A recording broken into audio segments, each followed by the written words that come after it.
Tudo de bom para você. Um grande abraço para você ligadinho aqui no Mestres da História. Chegando outra vez aqui na área o professor Edenilson Moraes com mais uma super aula de história para você que está se preparando para o Enem. E hoje, moçada esperta, eu trago para vocês os eixos temáticos fundamentais para o seu estudo, para a sua preparação, para que você possa ficar extremamente competitivo para essa verdadeira maratona que é o Exame Nacional do Ensino Médio. Muito bem, gente, o que é importante quando a gente fala de estudo de história voltado para a prova do Enem? Lembrando que você faz a prova de Ciências Humanas e Suas Tecnologias. Dentro da prova de Ciências Humanas e Suas Tecnologias, você faz questões de história, de geografia, de filosofia e sociologia. Muitas vezes essas disciplinas vão dialogar entre si. Há o que se convenciona chamar de interdisciplinaridade. Muitas vezes, ao se resolver uma questão que supostamente é de história, você pode ter conceitos geográficos, conceitos sociológicos, filosóficos ou até mesmo antropológicos dentro daquela questão. Portanto, é muito importante saber estabelecer esses diálogos entre essas disciplinas. São disciplinas afins que fazem parte dessa área denominada Ciências Humanas e Suas Tecnologias. Então a gente começa com dicas importantes que podem potencializar o seu estudo. Como, por exemplo, gente, o fato de você ter a compreensão, ter a sapiência, o conhecimento, que olha só, a compreensão é muito melhor do que memorização.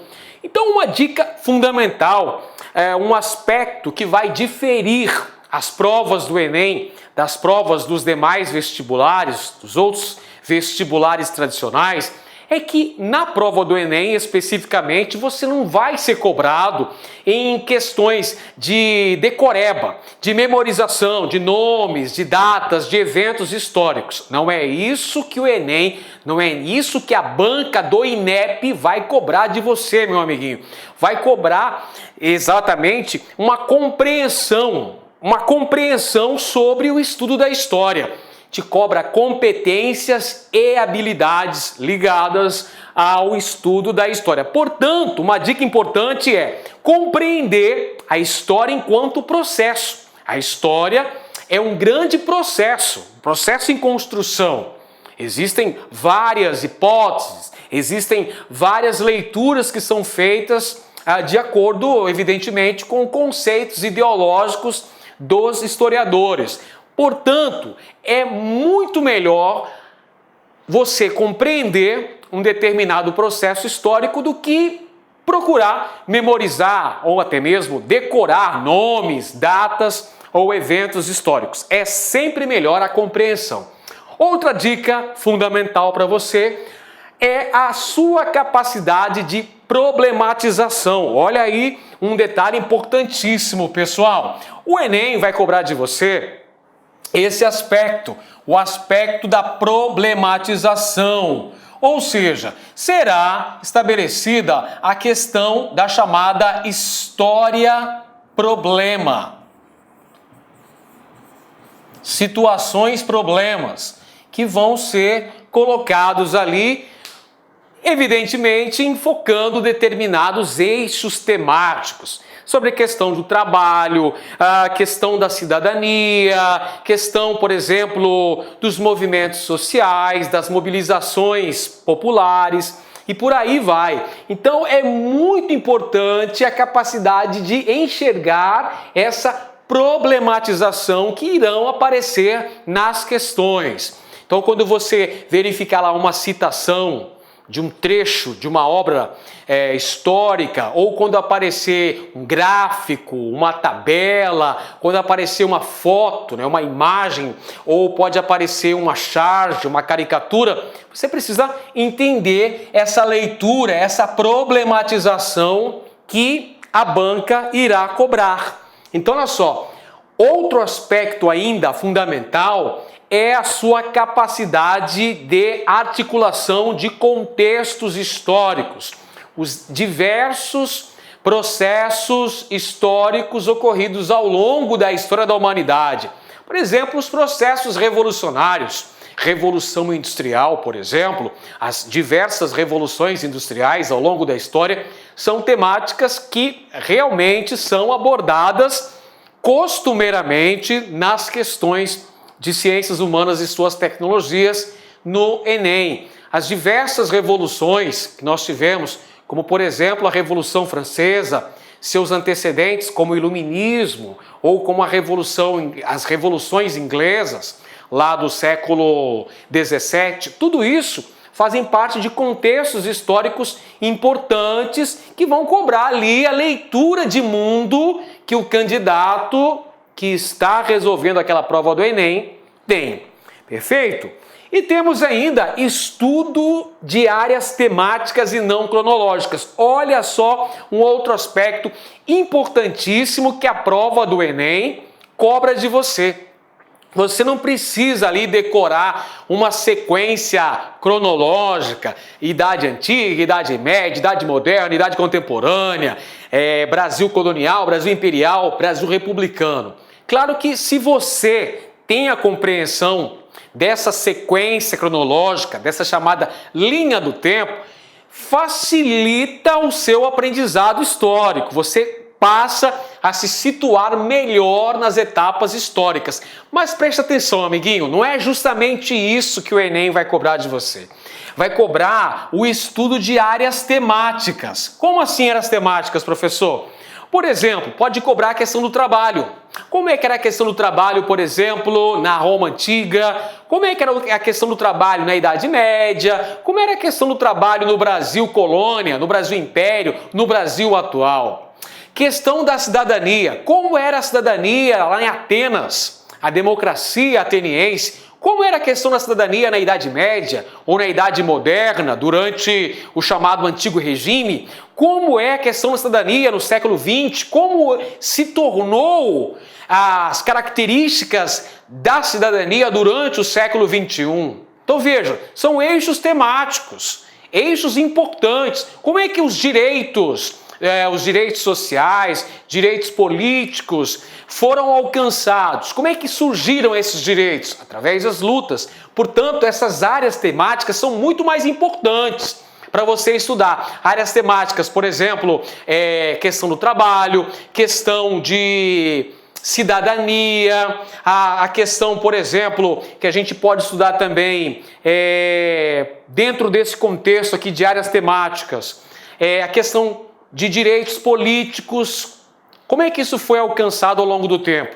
Então, eixos temáticos, o estudo de áreas temáticas é muito mais importante do que você decorar aspectos meramente cronológicos. E para finalizar, como dica importante aqui, gente, o Enem valoriza sobremaneira a questão da história problematizada, algo que já era discutido desde a época do surgimento da chamada Escola dos Annales, com Marc Bloch, Lucien Febvre, já se discutia essa problemática, essa questão da busca pela história totalizante, da história problema, a história vista de baixo e por aí vai. Então, são aspectos fundamentais que você deve ficar atento porque geralmente aparecem nas provas do Enem. Por falar em áreas temáticas, vamos colocar agora na nossa aula algumas áreas temáticas que costumam aparecer com uma grande incidência nas provas de ciências humanas e suas tecnologias. Olha um aspecto que aparece constantemente. A gente falou que o eixo temático do trabalho é um aspecto que aparece bastante, que costuma aparecer com uma certa frequência. E dentro da área do trabalho, pessoal, o trabalho escravo é uma temática que é muito abordada. Afinal de contas, historicamente, tem aparecido mais questões relativas à história do Brasil do que questões relativas à história geral na prova do Enem. Você sabe disso. Se você pegar as últimas edições do Exame Nacional do Ensino Médio, você irá verificar claramente que há uma proporção maior de questões ligadas à história do Brasil do que questões ligadas à história geral. Então é importante enfatizar o estudo de história do Brasil. Então a gente tem, por exemplo, aqui o trabalho escravo, moçada. A análise do modo de produção escravista, você compreender quais eram as características que norteavam essa importante atividade econômica sustentada pelo tráfico negreiro, que baseou as atividades econômicas do Brasil por quase 400 anos, pessoal. Afinal de contas, o modo de produção escravista predominou no Brasil durante o período colonial, mas após a independência do Brasil, continuou a ser empregada a mão de obra escrava, você sabe muito bem, até 1888, quando tivemos o advento da Lei Áurea. Portanto, a utilização da mão de obra escrava, do trabalho servil, escravocrata no Brasil, trouxe várias consequências do ponto de vista social, político e econômico. Algumas dessas consequências refletindo-se até os dias atuais. Isso é importante. Outro aspecto fundamental aqui, moçada, é você saber diferenciar a escravidão que predominou durante a chamada Antiguidade Clássica, Grécia e Roma, lembra disso? Que teve mão de obra escrava, que teve modo de produção escravista, Grécia e Roma, principal mão de obra que predominou nessas civilizações ocidentais foi a mão de obra escrava. Portanto, na Antiguidade Clássica tivemos o desenvolvimento do modo de produção escravista, mas na época moderna, ou seja, entre os séculos XV e XVIII, também predominou a mão de obra escrava, especialmente na colonização do Novo Mundo. Predominou então a utilização de mão de obra escrava. Olha o exemplo aqui da América Portuguesa, pessoal, onde nós tivemos a utilização de mão de obra escrava. Os portugueses introduziram a mão de obra escrava, basicamente mão de obra escrava de africanos que foram trazidos para este território na condição de escravos, mas também tivemos a utilização da escravização dos índios. Não podemos esquecer desse aspecto fundamental. Mas é importante você traçar uma espécie de quadro comparativo das características da escravidão predominante Grécia e Roma antiga com a escravidão empregada pelas potências europeias durante a época moderna, principalmente Portugal. A Espanha também empreendeu. A Espanha utilizou muito de escravidão indígena.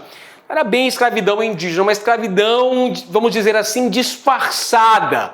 Era mita e encomenda, mas eram formas extremamente, vamos dizer assim, extenuantes, formas opressivas de utilização de mão de obra servil. Então é importante traçar essa comparação entre a escravidão que predominou na Antiguidade Clássica e a escravidão da época moderna.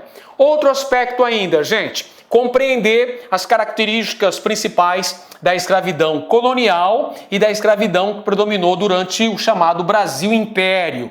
As atividades econômicas em que foram empregadas a mão de obra escrava, utilizada, por exemplo, no cultivo de cana-de-açúcar, foi utilizado em menor escala na pecuária, na mineração do século XVIII, no século XIX, já no período imperial, quando o Brasil tornou-se o principal produtor mundial de café. A mão de obra que predominou durante um longo período foi a mão de obra escrava, principalmente na região do Vale do Paraíba. Então, ficar atento para essas questões importantes. O tráfico negreiro, moçada, outra atividade importante que fazia parte, era uma espécie de apêndice do modelo mercantilista. Isso mesmo, o tráfico negreiro gerava grande lucratividade para as potências metropolitanas que trabalhavam com essa questão. Portugal, a própria Inglaterra também explorou o tráfico negreiro, a Holanda, então fica atento que o tráfico negreiro foi uma importante atividade econômica. E um outro aspecto, os reflexos do escravismo no Brasil, pessoal. A questão, por exemplo, de termos uma grande desigualdade social no Brasil, de termos o racismo, infelizmente, ainda manifestações racistas que predominam em nosso país. Tudo isso são reflexos do que ocorreu durante cerca de 400 anos em que vigorou a escravidão oficial no Brasil. Perfeito? A gente ainda tem formas análogas ao trabalho escravo, infelizmente. Mas a escravidão oficial vigorou até 1888.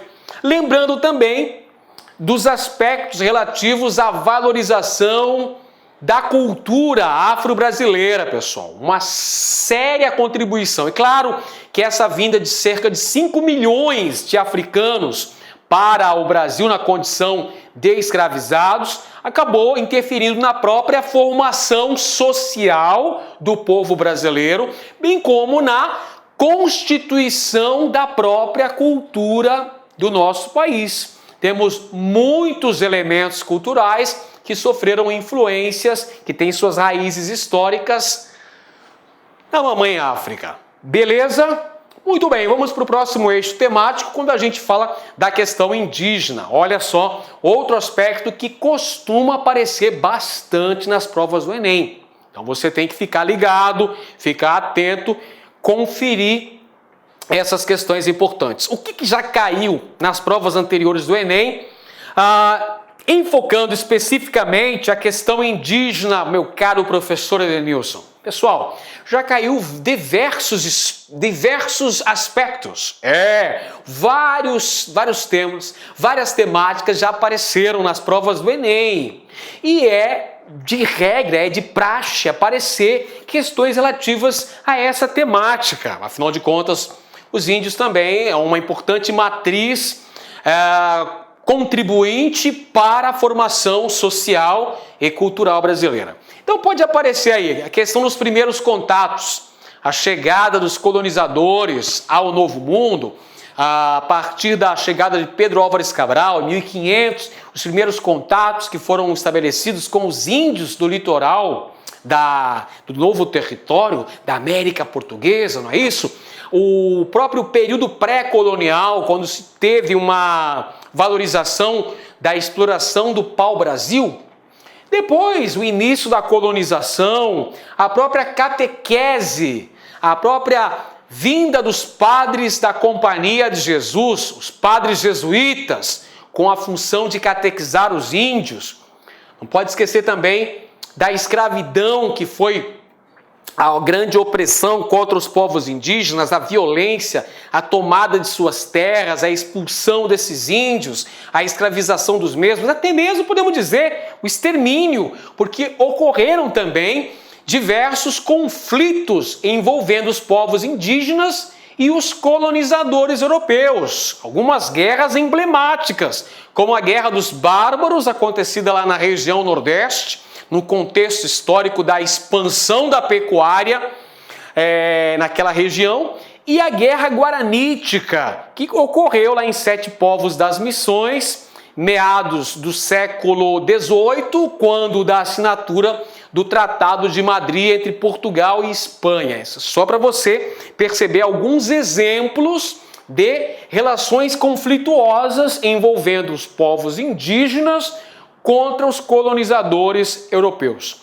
Outra temática importante é verificar aqui o tratamento recente dispensado aos povos indígenas no Brasil, pessoal.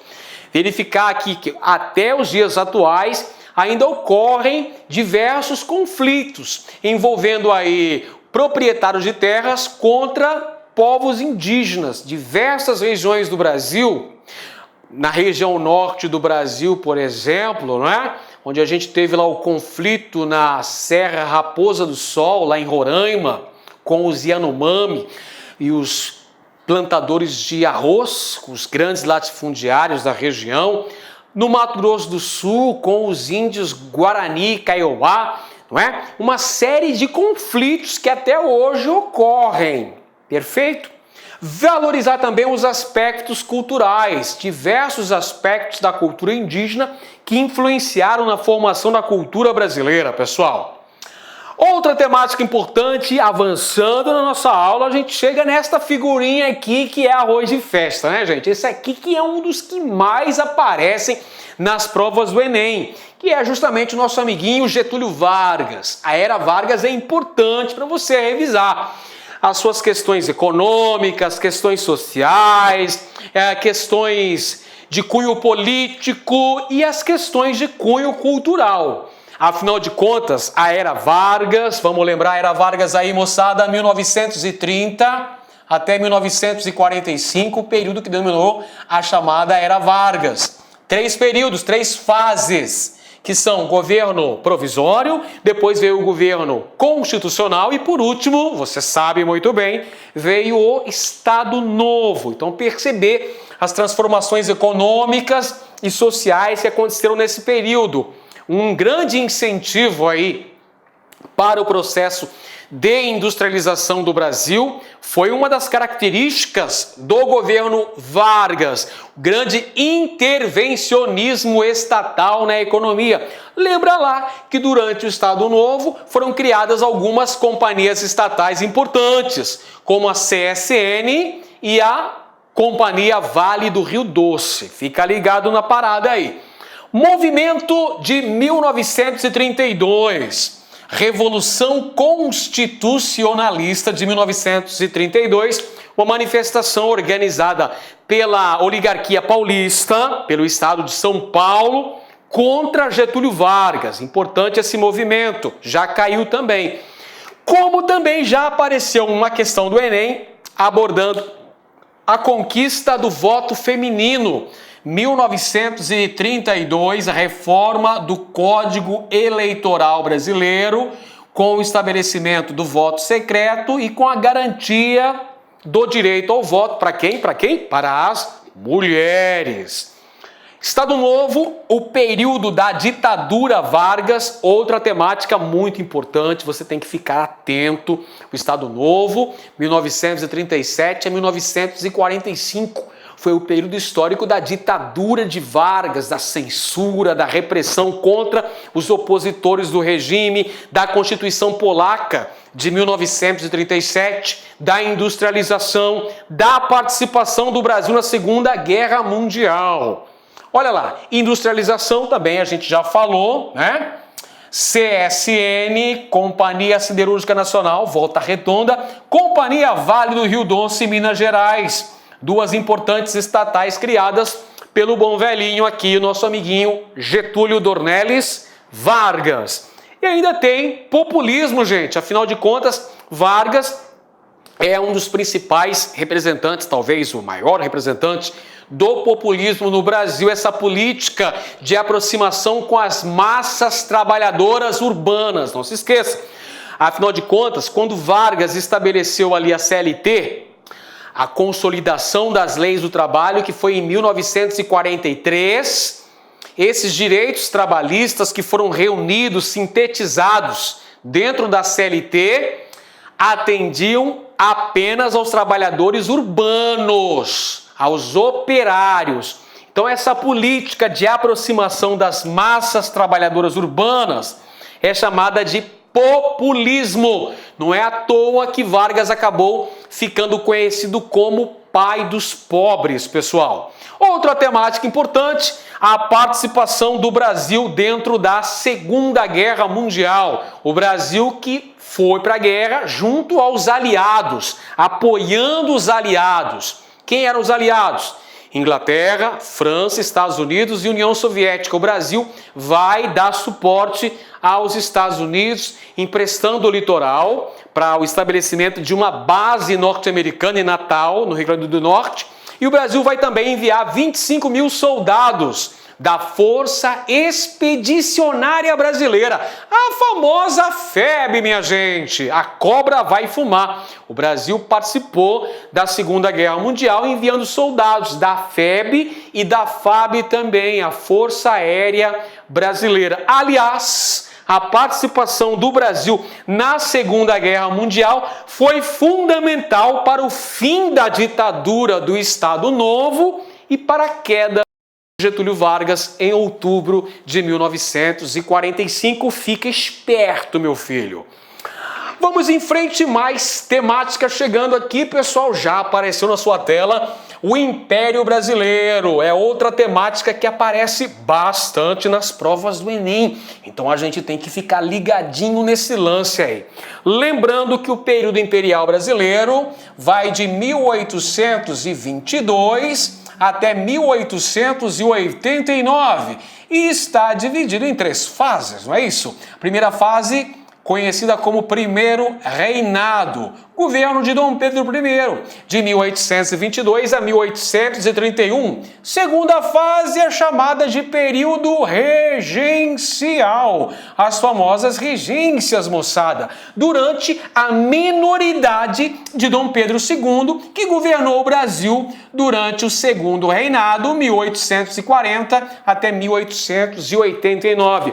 Olha, o período imperial brasileiro é uma temática que a galera do Enem adora, cai bastante, porque tem um monte de questões importantes para o seu estudo, como, por exemplo, a questão do autoritarismo do nosso primeiro imperador, Dom Pedro I, não é? O Dom Pedro I, o nosso proclamador da independência, às margens do riacho Ipiranga, em 7 de setembro de 1822, mas que assumiu um caráter arbitrário e impôs uma Constituição outorgada, você sabe muito bem, a primeira Constituição brasileira, 1824, foi imposta, foi empurrada goela abaixo.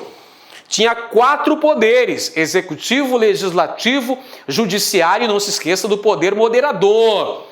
Então, todo esse caráter, vamos dizer assim, arbitrário do imperador Dom Pedro I acabou contribuindo para sua abdicação, que aconteceu em 7 de abril de 1831, moçada, dando início ao período regencial, porque o herdeiro do trono, Dom Pedro de Alcântara, o futuro Dom Pedro II, era apenas um rapazinho ali que havia saído das fraldas recentemente, tinha 5 aninhos, não tinha como assumir tamanha responsabilidade. Então houve um período de transição do primeiro para o segundo reinado, que é chamado de período regencial, um dos momentos mais agitados da história do Brasil, porque foi justamente nessa época que ocorreram uma série de revoltas no Brasil: Sabinada, Balaiada, Guerra dos Farrapos, Revolta dos Malês, uma série de revoltas provinciais brasileiras. É durante o período do Império que a gente tem o processo de consolidação do Estado brasileiro, moçada. A formação do Brasil enquanto um Estado nacional ocorre ao longo do século XIX, principalmente durante o longo reinado de Dom Pedro II, os 49 anos de governo do nosso monarca, do nosso sábio monarca, Dom Pedro II. É nesse momento que se consolidam as estruturas imperiais brasileiras. A organização do Estado monárquico brasileiro ocorre durante a fase do período do século XIX, beleza? A estrutura política, com o predomínio de 2 partidos, você sabe muito bem, o Partido Liberal e o Partido Conservador, que eram conhecidos como farinhas do mesmo saco, não é isso?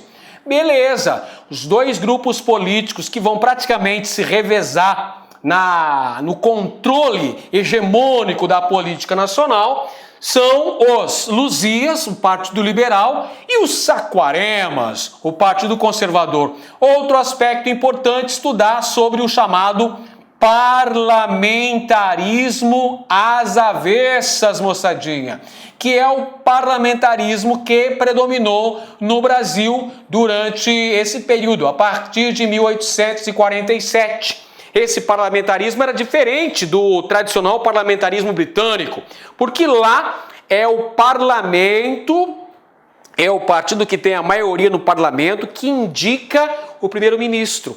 Aqui no Brasil, o presidente do Conselho de Ministros, meus amiguinhos, aquele que tinha a função de ser uma espécie de primeiro-ministro e auxiliar o imperador no comando político da nação, era escolhido, adivinhe por quem? Pelo próprio imperador Dom Pedro II. Por essa razão, o modelo parlamentar brasileiro ficou conhecido, olha só, como parlamentarismo às avessas. É uma característica política importante do Brasil. Lembrar que durante boa parte desse período vigorou o chamado voto censitário, moçadinha, importante. Voto censitário, voto baseado na renda do cidadão. Ou seja, o voto era garantido a quem provasse rendimentos financeiros. Do ponto de vista econômico, a gente tem, olha só, uma economia basicamente agrária, uma economia de estrutura arcaica, economia agrária, com uma série de produtos, cana-de-açúcar, tabaco, algodão, mas o principal produto, o carro-chefe de nossa economia no século XIX, foi o café, pessoal. O café que predominou inicialmente no Vale do Paraíba, fronteira de São Paulo com Rio de Janeiro, e posteriormente, já na segunda metade do século XIX, o café teve como área hegemônica o Oeste Paulista. Conflitos platinos, opa, temática que costuma aparecer bastante no Enem, pessoal. Principalmente o mais importante conflito platino que o Brasil envolveu-se durante o período imperial. Qual foi esse mais importante conflito? Se você falou Guerra do Paraguai, você acertou. Importante perceber algumas das características da principal guerra da América do Sul. O segundo mais importante conflito da história da América, pessoal. Só atrás aí da Guerra Civil Americana. Beleza? A Guerra do Paraguai, que teve a Tríplice Aliança de um lado, Brasil, Argentina e Uruguai, contra o Paraguai. Tem também a causa abolicionista, a luta pelo fim do escravagismo no Brasil, sobretudo após a Guerra do Paraguai, e a causa republicana, que também ganhou uma grande projeção após este conflito. Então, o período que vai de 1870, data do final da Guerra do Paraguai, até 1889, essa é a fase conhecida como crise do Segundo Reinado no Brasil, onde temos uma série de questões importantes: questão militar, questão religiosa, questão abolicionista, movimento republicano, que vão contribuir para a falência do Estado Imperial e a proclamação da República no golpe de 15 de novembro de 1889. Aí nós temos o início do período republicano. E quando a gente começa a estudar o período republicano, olha só um tema importante que aparece: a chamada República Oligárquica, pessoal. Também conhecida como República do Café com Leite. O período em que as elites agrárias brasileiras, ligadas à exportação do café, foram lá, dominaram o cenário político nacional. Estudar, por exemplo, a política dos governadores, que foi inaugurada pelo presidente Campos Salles, que era marcada por uma espécie de troca de favores, envolvendo o governo federal e os governos estaduais. Importante elemento da República Oligárquica é a chamada política dos governadores. Outra característica importante do período, pessoal, é o fenômeno político marcado pelo predomínio das elites agrárias, dos grandes proprietários de terra ou grandes comerciantes que utilizavam-se do seu enorme poder econômico para terem o controle político sobre as populações que viviam nos territórios que abrangiam a sua influência econômica e política. Esse fenômeno muito característico da Primeira República no Brasil é chamado de coronelismo. E aí você lembra de alguns aspectos importantes, como por exemplo, curral eleitoral, voto de cabresto. Você está vendo na imagem aqui, amiguinho. Olha só, essa charge aqui do Storm, as próximas eleições de cabresto, mostrando ali o político trazendo um eleitor, que é o Zé Burro, para votar, para depositar o seu voto na urna. Esse era o chamado voto de cabresto, ou seja, onde os coronéis manipulavam o voto daqueles que dependiam direta ou indiretamente de seus favores. O chamado curral eleitoral. Curral eleitoral era o número de eleitores que o coronel conseguia manipular, conseguia dominar, influenciar. Política do café com leite, aquele velho acordo político estabelecido entre as duas principais oligarquias brasileiras do período, São Paulo e Minas Gerais, que praticamente, eu disse praticamente, se revezavam na condução da presidência da República. É claro que essa política sofreu abalos ao longo da Primeira República, que é um período bastante extenso, vai de 1889 até 1930, beleza?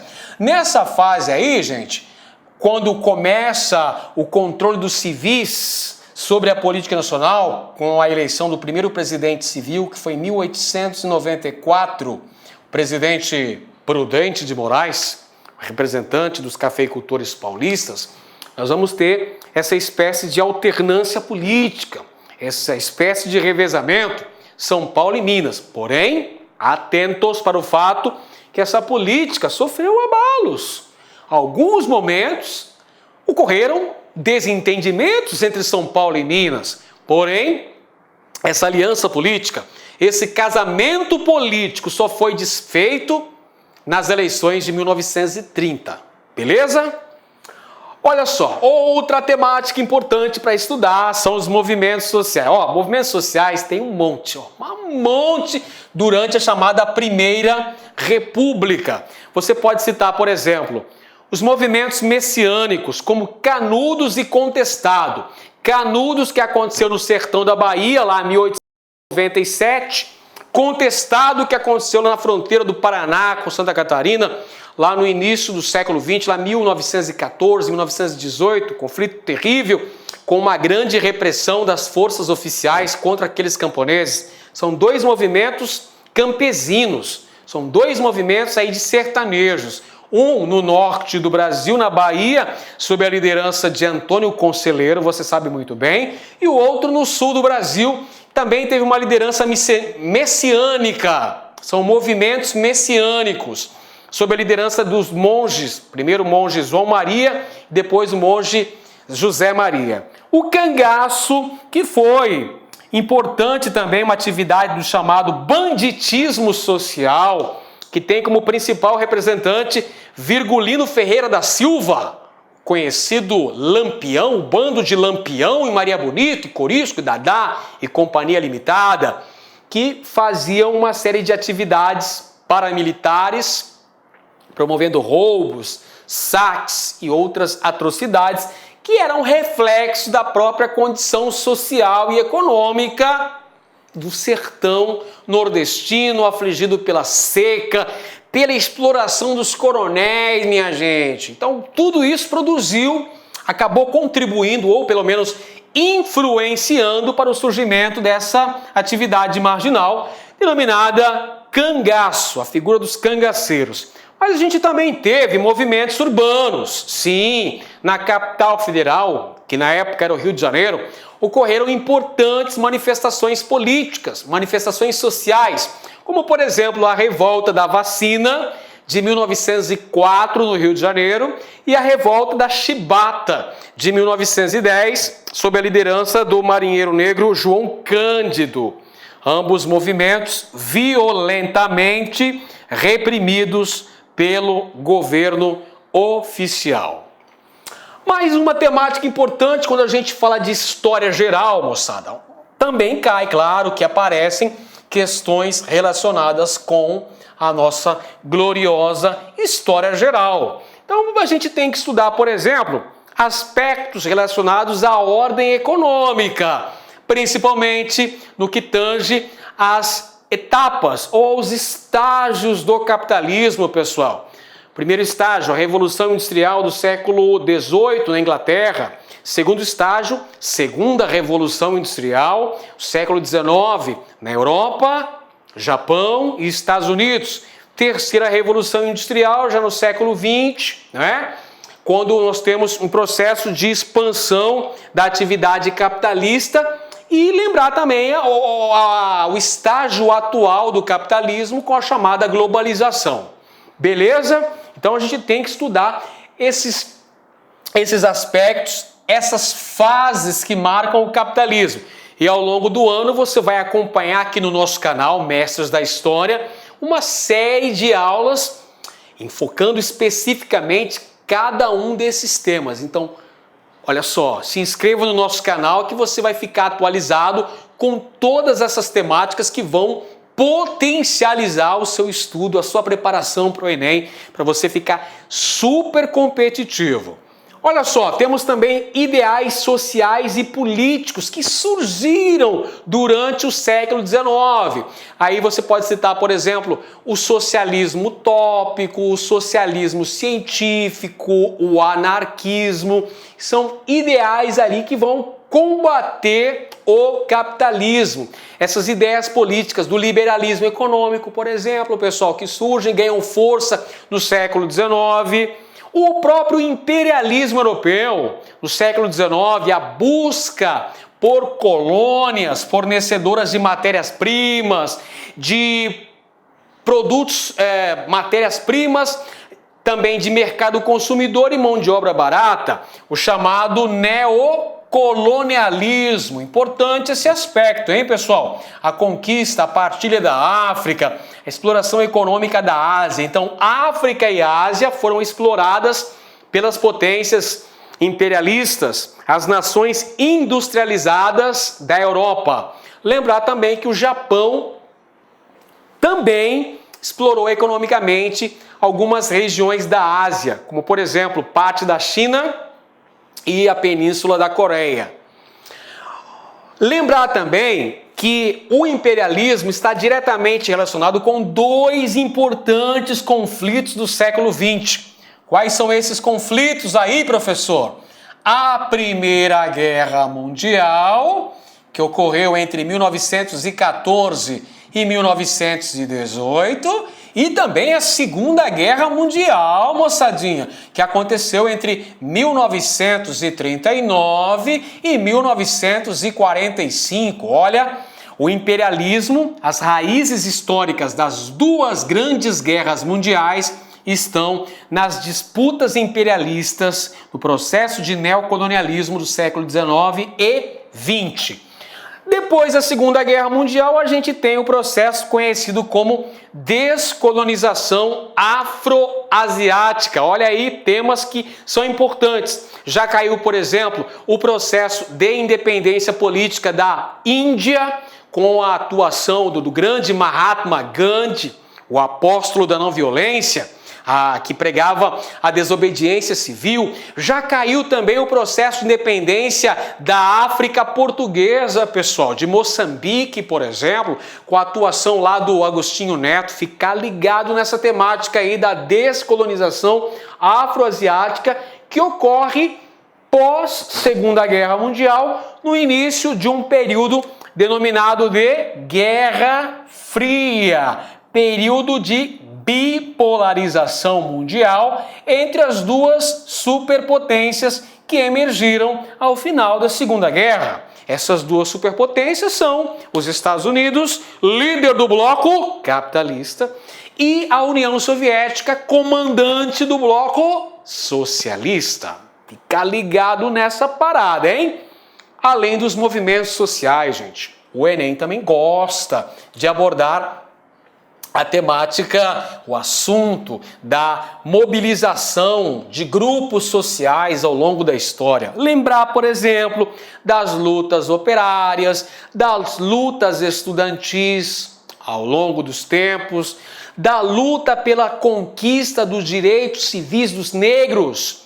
Lá nos Estados Unidos, na década de 60, a atuação, por exemplo, de Martin Luther King, a atuação, por exemplo, de Malcolm X e seus Panteras Negras. Ficar atento para essas temáticas aí. Bem como a luta contra o apartheid na África do Sul, sob a liderança de Nelson Mandela, buscando aí a conquista dos direitos civis para os negros naquele país.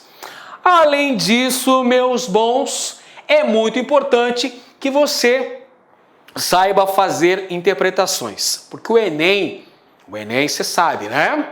O Enem é para os fortes. O Enem traz interpretações de diferentes gêneros textuais. Podem aparecer ilustrações, podem aparecer fotos, charges, caricaturas, fragmentos de textos ou vários textos na mesma questão, 2 ou 3 textos dentro de uma mesma questão. Então, o que é importante? É importante ler com atenção e saber interpretar esses diferentes gêneros textuais. Então, a dica que eu deixo para vocês são análises pormenorizadas de fotos, de pinturas, de charges, de caricaturas. A gente vai trazer uma série de aulas ao longo do ano que a gente vai postar, a gente vai disponibilizar aqui no nosso canal Mestres da História, diversas aulas auxiliando você a fazer leituras, interpretações de diferentes gêneros textuais. Olha outra coisa importante, saber fazer criteriosamente análise de gráficos, de tabelas. Muitas vezes a resposta vai estar ali na interpretação daqueles números, naquele gráfico que pode aparecer para você. Perfeito? Leitura de mundo é importante, por isso que tem que ler. Você tem que ler revistas, jornais, acompanhar o noticiário constantemente, porque muitas vezes questões relacionadas à atualidade, ao nosso contexto histórico atual, que a gente chama de história do tempo presente, também pode aparecer na prova do Enem. Perfeito? Então, o importante é você ficar ligado nessas dicas, estudar com bastante atenção, se dedicar de corpo e alma, afinal de contas, é o seu futuro que está em jogo. E aqui no Mestre da História você vai ter uma série de dicas importantes. Meu amiguinho, minha amiguinha, se você gostou dessa aula, não se esqueça de curtir, compartilhar nas suas redes sociais, convidar os seus amigos para virem participar também desse nosso importante processo pedagógico para te preparar, para que você possa ficar competitivo para o Enem que vem aí. Um grande abraço para você e até a próxima! Clique lá.